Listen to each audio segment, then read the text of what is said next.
All right, what's up? This is a first-time event. This is the Lasser Cast, but coming at you live. And as you can see in the corner, I am Anchorpete, and I am joined by, he's over there this time, Danny, Dr. Zayas, G-O-D. What's up? What's Danny, going on, I'm super excited. This is our first live show together. Who knows what the hell is going to happen? I know. Hopefully you maintain power. Let's go. Yeah, exactly. Like, just one thing is like a disclaimer and a little, showing where we are in time.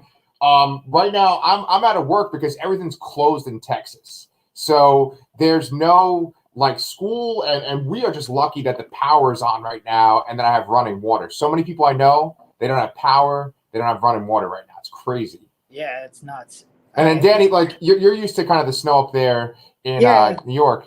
Yeah, we're in Brooklyn, and it's actually currently snowing. We're in the middle of about a 6 to 8 inch. They expect blizzard. So yeah, I mean, this is normal for us. Yeah, and see, like it's actually snowing here right now too, but it's not normal. And so even though it is only like not even 6 inches, it's like 4 inches. It's just like everything's shut down, and like people are testing their pipes to make sure they're not going to burst. It's just crazy here. Yeah. Well, everything is frozen. You might say that Sub-Zero is at work, huh? Look at this. We do our first friggin' live show. This guy's taking my transitions over here. What the hell, man? So, yeah. I had a Sub-Zero joke like lined up, ready to throw out there, and it's gone. All right. So, yeah, we are here to talk about Mortal Kombat 2021. And that's kind of unique for the Lastercast channel. I wouldn't say that Mortal Kombat is horror. Oh, shit. Maybe not talk about this stuff in front of Chris. The whole, is it horror? Is it not? I mean, I think this is the video game that I remember that really towed that line like this. Now, I was never huge into video games, so you can correct me if I'm wrong, but I think the first game came out in 92. Does that predate like the Resident Evil series? And oh yeah. So like this was the first game that I ever saw that had blood in it, and like parents didn't want their kids playing it. I mean, you're from New York originally. Did you ever go to Funtime USA in Brooklyn when it was open? No, but was it like kind of like a Chuck E. Cheese or like a big place like that? It was a huge, like the first floor was all like kind of like mini rides and like the ball pit structure. And then on the second floor, it was all arcade games. And when I turned like junior high age and my parents let me go out without them, it was 10 blocks from my house. So my friends and I would go there every weekend. And like the lines would crowd around Mortal Kombat, the video game, just because people wanted to see the blood, the fatalities, the violence. And it was like, there was a legit feeling of taboo to that video game. So calling it horror, obviously it's a video game, it's action, it's fighting, but there's definitely an element of like the taboo elements of horror were in the original Mortal Kombat game, I feel. Yeah.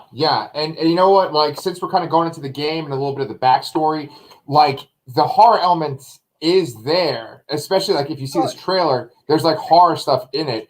But like, I don't know how familiar you are with like the current Mortal Kombat games, but they have like characters that are not from Mortal Kombat appear in the game. And like just some characters that they've had are like the Terminator and Jason Voorhees and the Predator, the Xenomorph from Alien. So there's clearly like horror characters being stuck into the franchise too. I remember watching YouTube videos of like the horror characters' fatalities because I was like, I want to see what Jason does in Mortal Kombat.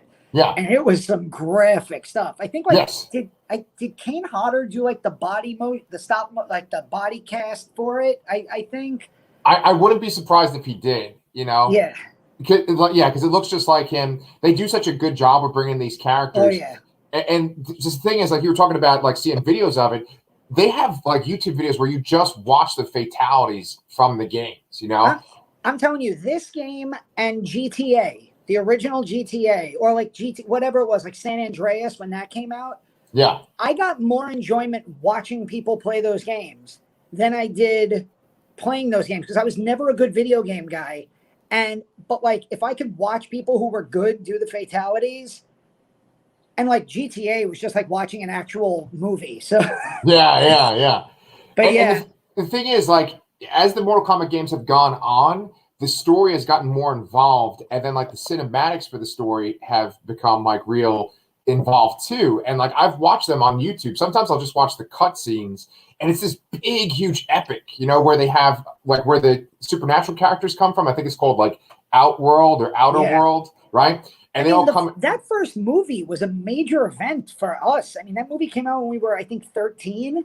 Yeah, like that was, and it's sadly to this day still one of the better video game movies, the original '95 one.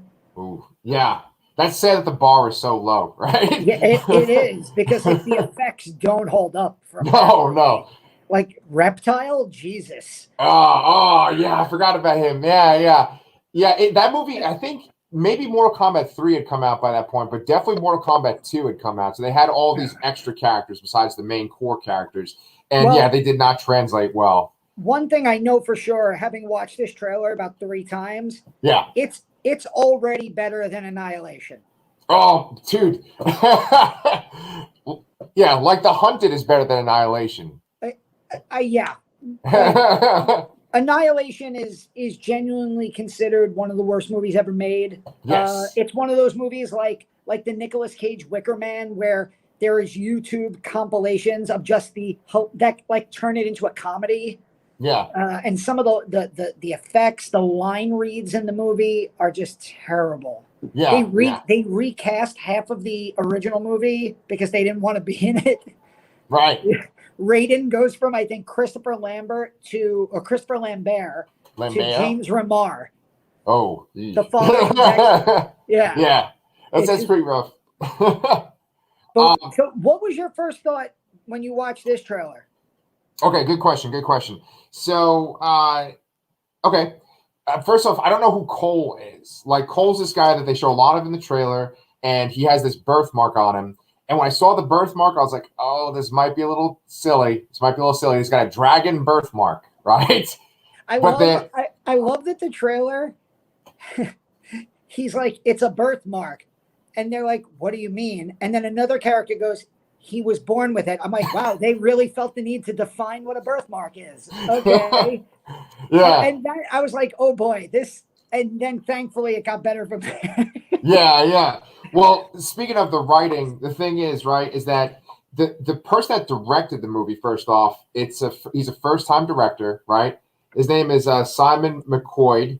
So he's directed before, but this is like his first feature. And then the main credited writer is Greg Russo, and he doesn't really have any credits in his IMDb either. But then if you look further, the name that stands out is Dave Callahan, and he wrote that Godzilla from 2014.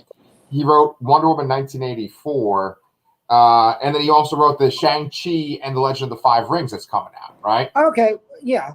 We're all still kind of waiting for the MCU to have a bad movie. So that's that's good. Yeah. So I mean, James Wan produced it, and again, that's we're talking, is this horror? James Wan made his name in horror, so if he's going to do Mortal Kombat, there's obviously some connection that he sees there. I mean, this is the guy who did Saw. What was that movie with the puppet? Dead Silence. Yeah. And then of course the Conjuring universe started that whole thing up. So yeah, I kind of feel like James Wan has earned our trust between horror movies, and then even Aquaman was fun. yeah. Aquaman is definitely one of the better DCU movies or DCEU movies. Yeah. So like another thing though with the people behind the scenes is that besides those 2 writers though, then it has like 4 other writers credited. And like we've talked about this before on the show, that like usually when it's only like 1 or 2 main creators, that's the ticket, that's the gold right there. Sweet spot, yeah. Yeah. When it's got like a committee of writers, it can be kind of bad. So this movie has a little bit going against it right now off the bat. But that being said, I did like the trailer. I wasn't sitting there like groaning and thinking, oh, this looks kind of silly. I did think this has potential. It's funny you said that this movie was co-written by a guy who did Godzilla 2014, because my whole stance on that movie is the last 30 minutes are amazing. Why did it take so long to get to those last 30 minutes? Yeah. And there was just so much unnecessary human drama. It's like it was 2014. The movie's called Godzilla. We all know who Godzilla is by this point. You don't need an elaborate backstory. And I kind of feel like in this movie, all that is going to matter are going to be the fights, the characters and the fights. And you know what? They look like they got that down really good in this trailer. I mean, I was like, wow. Watching some of the fight scenes, the action sequences. I loved that they got Hiroyuki Sanada to play Scorpion. Yeah. And he looks like we're going to get him as like a normal human and then as Scorpion. So we get double of him. And I looked him up. I think he's got like over 200, it's like 150 to 200 total credits on IMDb. But he's known mostly, I feel like, in America for Since the Last Samurai. That was really the movie that I think put him on the map. He then was one of the main antagonists in The Wolverine, which was a really underrated Wolverine movie. I agree. And then he even had a bit part in Endgame. Where he gets killed too, but I love him, and I'm really excited to see him in this movie. I mean, the freaking trailer starts with Sub-Zero ripping Jax's frozen arms off, and I was like, we're going there. Yeah, that scene you were talking about fights, like that transition, like their main showcase was the fight between Scorpion and Sub-Zero, right? And you see that Jax fight in the beginning where they friggin' go to shoot him in the face and he freezes the gun and the bullet slowly goes at his face, right? Love that. But then the fight itself, like he makes Scorpion bleed, he freezes his blood and then stabs him with the blood. Oh my God. Was it Dodgeball when Ben Stiller goes, "Nobody makes me bleed my own blood"? Right. Nobody stabs me with my own blood. No one stabs you in the back of my own blood. But like that, oh my God, that whole Scorpion Sub-Zero, like, because I feel like every kid like us who grew up with that game, those were the two characters that everyone wanted to play with. You had Scorpion, who had the get over here and pull him close, give him the uppercut, and then you had Sub-Zero, who had basically the Hadouken, but he froze you, and then you could uppercut them off of the thing, and they had like the best fatalities. The 95 movie did a really good job, I think, with Scorpion. Not so much with Sub-Zero. I thought Sub-Zero was pretty lame in the 95 movie, but the Scorpion scene was pretty cool. He even got to like take off the hood and it was the skull breathing fire. I was like, okay. Yes. It's cool. Well, let me ask you this. Do you think that in this movie they're replacing Johnny Cage with this Cole guy? Like, instead of it being an actor, it's an MMA fighter, because he's an MMA fighter in this. I'm kind of waiting for there to be a scene in the movie where he's like, "Call me Johnny Cage." Oh, okay, yeah. And then like the crowd to like go wild when like I'm kind of waiting for that. But again, I'm not up to date on any of the games. I don't know if Cole's a character from the games, the more modern games. I'm used to Liu Kang being the main character in these movies usually. So it's kind of a nice transition. I mean, Liu Kang is in this movie. Kung Lao, obviously Sonya and Jax. They get some. Who is the Melina? She's licking the blade. Oh, that's twisted, man. I like that. And, I mean, we see Goro is back. Yep. So I'll take Goro. I haven't seen Goro since 1995, and even being 13, he kind of looked a little ridiculous. Oh yeah. Kind of like it was like stop motion, right? Yeah, I mean, I didn't mind that. It was better than Reptile. Yeah. Oh God, so bad. So bad. Now, I don't know if you probably know the game better than I do, but in the credits, there's Cabal. Is Cabal the guy with like the unhinged mouth and the blades on his arms? No. So you're talking about one of my favorites, Baraka. Baraka. Okay. Baraka. Yes. Baraka was always. See, like Baraka was a character in the games that I just thought looked so cool. Yes. Okay, see, like I have no idea who Cabal is. Then that you see, that's where my video game knowledge turns its back on me.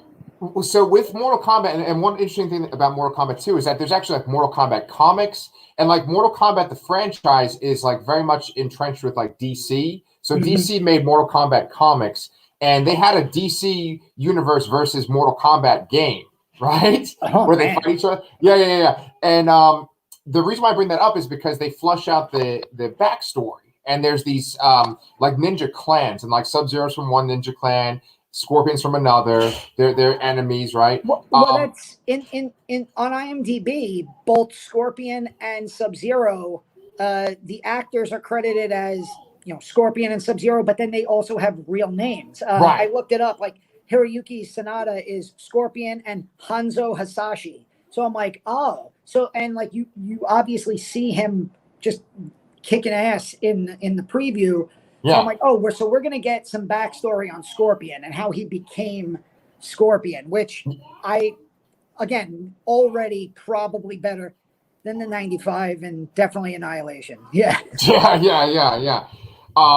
And besides that, the guy that plays Sub-Zero's name's Joe Taslim or whatever, and he was in the Raid. I never saw either of the Raid movies, but I know those movies are like fantastic.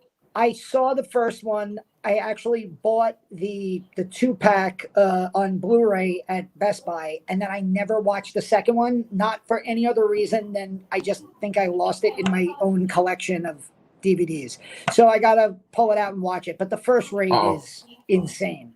Like nonstop action for 90 straight minutes. Yeah, he's in the second one, and then he's also in Fast and the Furious 6, and he's in Star Trek Beyond. I think a lot of times he's probably like a background character, but, clearly he knows martial arts. It looks like with here they have a lot of respect for martial arts, and they weren't trying to like just stick any kind of random star in there. They want someone that knows what they're doing. He looks great as Sub-Zero. All the like character designs look great. Yeah.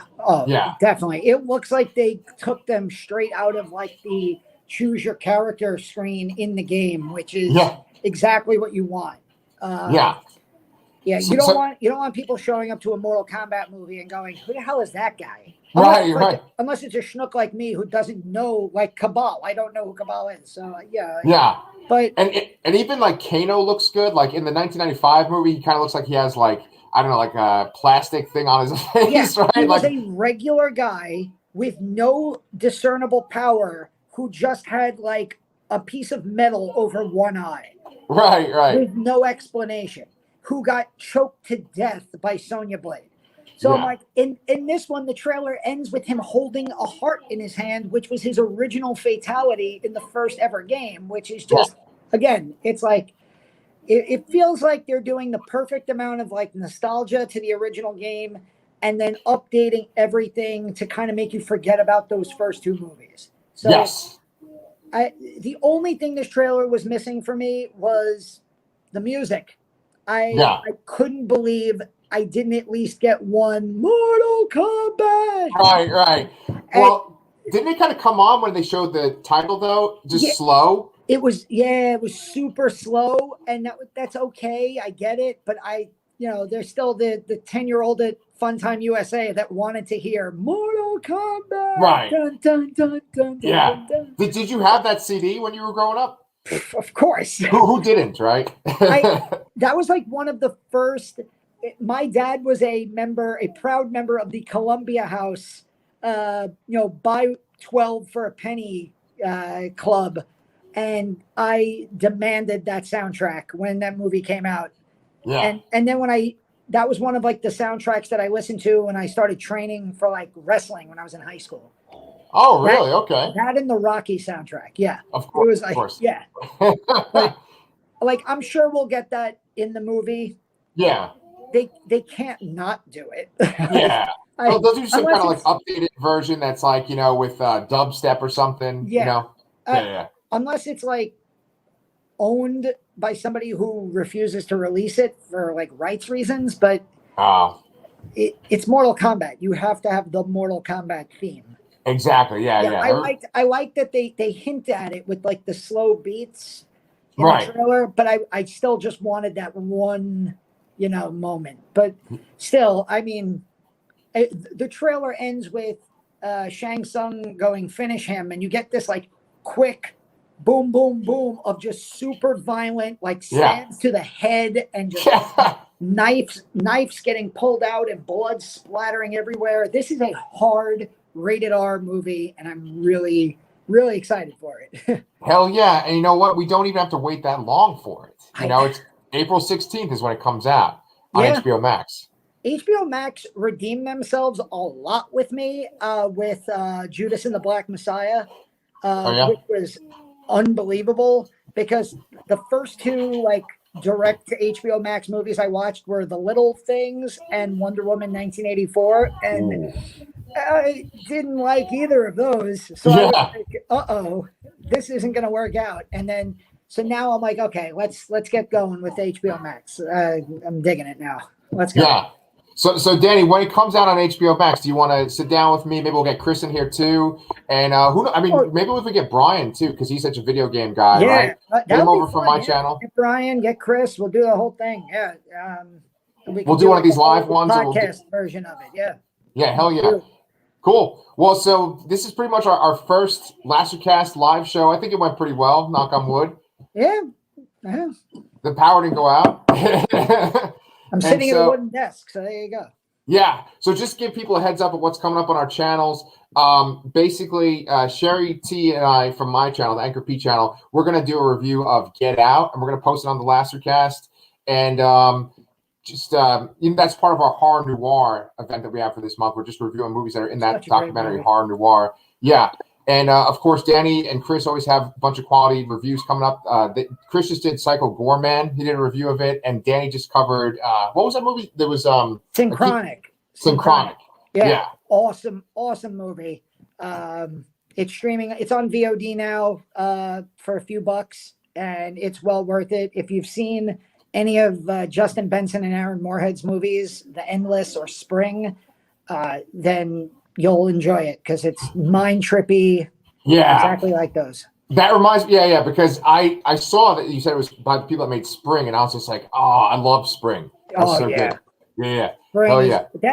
That would be a very weird. I could have seen Joe Bob picking that for Valentine's Day because it's a very strange kind of romantic horror film.